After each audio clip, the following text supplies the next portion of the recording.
এইবাৰ ইলেকশ্যনটো কিন্তু বিৰাট বেছি ইণ্টাৰেষ্টিং।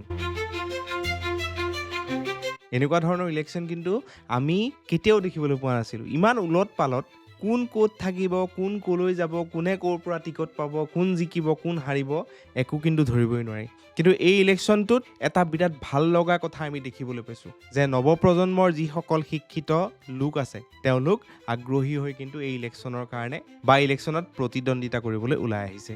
এতিয়া আপুনি কুংকি চৌধুৰীৰ কথাই কওক, মাত্ৰ ২৬ বছৰীয়া এগৰাকী যুৱতী, উচ্চ শিক্ষিত যুৱতী। লণ্ডনৰ পৰা তেওঁ শিক্ষা গ্ৰহণ কৰি আহি তেওঁ নিজে এতিয়া ইলেকশ্যনত নামিছে ৰাইজৰ কাৰণে কাম কৰিবলৈ। এইটো এটা কিন্তু ভাল চাইন, আমাৰ ভৱিষ্যতৰ কাৰণে এটা ভাল চাইন। আৰু ইফালে যদি আমি চাবলৈ যাওঁ, আমি দেখিবলৈ পাম জ্ঞানশ্ৰী বৰা, ডক্টৰ জ্ঞানশ্ৰী বৰা এটা এছিষ্টেণ্ট প্ৰফেচাৰৰ দৰে এটা চাকৰি বাদ দি তেওঁ ইলেকশ্যন খেলিবলৈ নামিছে ৰাইজৰ কাৰণে কাম কৰিবলৈ। আৰু যদি আমি চাবলৈ যাওঁ আপাৰতে ৰাহুল চেত্ৰী, তেওঁ এগৰাকী নৱপ্ৰজন্মৰ যুৱক, সুশিক্ষিত যুৱক। মানে শিক্ষিত যুৱকসকল বা শিক্ষিত যুৱতীসকল আগবাঢ়ি আহিছে বা প্ৰাধান্য দিছে পলিটিক্সত। মানে আগৰ যিটো ট্ৰেণ্ড আছিলে যে শিক্ষিত লোকসকলে চাকৰিয়ে কৰিব, তেওঁলোক IAS অফিচাৰ হ'ব, IPS অফিচাৰ হ'ব, ডাঙৰ ডাঙৰ চাকৰি কৰিব, সেইটো ট্ৰেণ্ড এতিয়া সলনি হৈছে। মানে এতিয়া শিক্ষা গ্ৰহণ কৰাৰ পিছত বহুতে পলিটিচিয়ান হ'বলৈও বিচাৰে।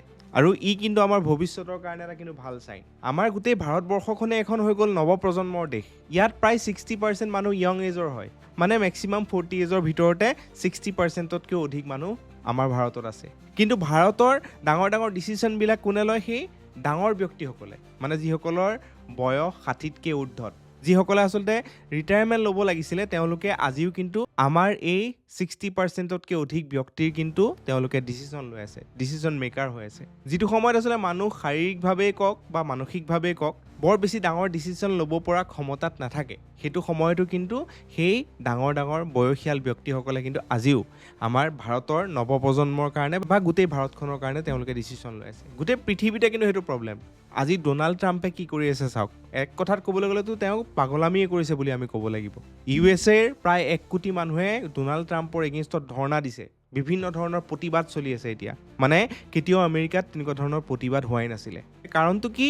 কাৰণ সেই ডোনাল্ড ট্ৰাম্পে আজি উঠি অহা নৱপ্ৰজন্মৰ কথাবোৰ বুজি নাপায়। আজি তেওঁৰ ইগত গৈ নতুন যুগৰ লগত খাপ খুৱাই তেওঁ ডিচিশ্যন ল'ব পৰা নাই। সেইটো কাৰণে কি হৈছে, তাতে ইমান ডাঙৰ আচলতে ধুমুহাৰ সৃষ্টি হৈছে, প্ৰতিবাদৰ সৃষ্টি হৈছে। চ' সেইবাবে এই যি আচলতে ইলেকশ্যন বৰ্তমান অসমত হৈ আছে, সেই ইলেকশ্যনটোৱে কিন্তু আমাক বহুত কথা শিকাইছে। বহুত কথাত কিন্তু আমাৰ নৱপ্ৰজন্মক অনুপ্ৰেৰণা যোগাইছে যে আমিও আগবাঢ়ি যাব পাৰোঁ, আমিও পলিটিক্স কৰিব পাৰোঁ।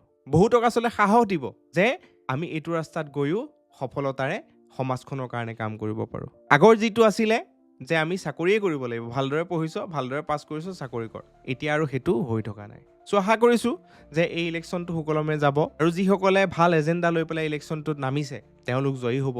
বিশেষকৈ নৱপ্ৰজন্মৰ শিক্ষিত যুৱক যুৱতীসকল তেওঁলোকে ভালদৰে প্ৰভাৱ বিস্তাৰ কৰিব পাৰিব বুলি আমি আশা কৰিছোঁ আৰু তেওঁলোক জয়ী হ'ব বুলিও আমি আশা কৰিছোঁ। কাৰণ আজি এখন নৱপ্ৰজন্মৰ দেশ, আমাৰ অসমখনেই হওক বা আমাৰ ভাৰতখনেই হওক। চ' নৱপ্ৰজন্মক কোনে ভালকৈ জানিব?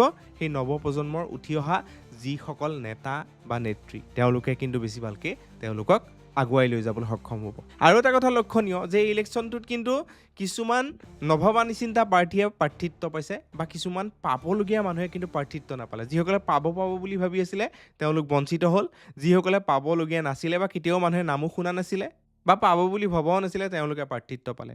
বিশেষকৈ অনা অসমীয়া আৰু অসমীয়া লৈ পেলাই কিন্তু বৰ ডাঙৰ এটা খেল বৰ্তমান চলি আছে। আমি যদি মধ্য গুৱাহাটীৰ কথা চাওঁ, চেণ্ট্ৰেল গুৱাহাটী, কুংকি চৌধুৰীৰ এগেইনষ্টত আছে বিজয় গুপ্তা। এতিয়া কিন্তু সেই সমষ্টিটোত প্ৰায় 60,000ৰো অধিক বিহাৰী ব্যক্তি আছে, 60,000ৰো অধিক বেংগলী ব্যক্তি আছে, অকল 45,000 মানহে অসমীয়া মানুহ আছে বা বড়ো বা বেলেগ বেলেগ সম্প্ৰদায়ৰ ব্যক্তি বহুত তাকৰ 10,000, 5,000 তেনেকৈ আছে। মানে মুঠতে হয়তো অসমীয়া আৰু বেলেগ ট্ৰাইবৰ লোকসকল মিলি পেলাই 60,000 হ'ব আৰু অকলে বেংগলী আৰু বিহাৰী 60,000-60,000তকৈ ওপৰত আছে। মানে মাইনৰিটি হৈ গৈছে অসমীয়া। চ' এতিয়া সেই কুংকি চৌধুৰী সেই সমষ্টিটোত জিকে নে নাই সেইটো কিন্তু লক্ষণীয় হ'ব। যদি নিজিকে আমি জানিম যে বেংগলী হওক, বিহাৰী হওক, যোনেই নহওক কেতিয়াও তেওঁলোকে জিকাবলৈ নিবিচাৰে। তেওঁলোকে অনা অসমীয়া প্ৰাৰ্থীকে বেছিকৈ গুৰুত্ব দিয়ে। চ' সেইটো কিন্তু নিশ্চিত হৈ যাব। যদিহে কুংকি চৌধুৰী সেই গোটেই ইলেকশ্যনটোত অকল 40,000 ভোট পায় বা অসমীয়া ভোটখিনিহে যদি পাবলৈ সক্ষম হয়, তেতিয়া কিন্তু এইটো আমাৰ কাৰণে কিন্তু এটা বৰ ডাঙৰ চিন্তনীয় বিষয় হ'ব যে অসমতে থাকি কিন্তু অনা অসমীয়াসকলে অসমৰ ব্যক্তিৰে এগেইনষ্টত তেওঁলোকে কিন্তু কাম কৰি আছে বা তেওঁলোকে নিবিচাৰে যে অসমক অসমীয়াই প্ৰতিনিধিত্ব কৰক। এনেকৈ কিন্তু এখোবকে হয়তো গোটেই অসমখন চানি ধৰিব এটা সময়ত। চ' আশা কৰিছোঁ যে যিসকলে ভাল এজেণ্ডা লৈ আগবাঢ়ি আহিছে তেওঁলোক জয়ী হওক, অসমীয়াৰ জয় হওক আৰু শান্তিপূৰ্ণভাৱে এই গোটেই ইলেকশ্যনটো সমাপ্ত হওক। ধন্যবাদ। জয় অসম।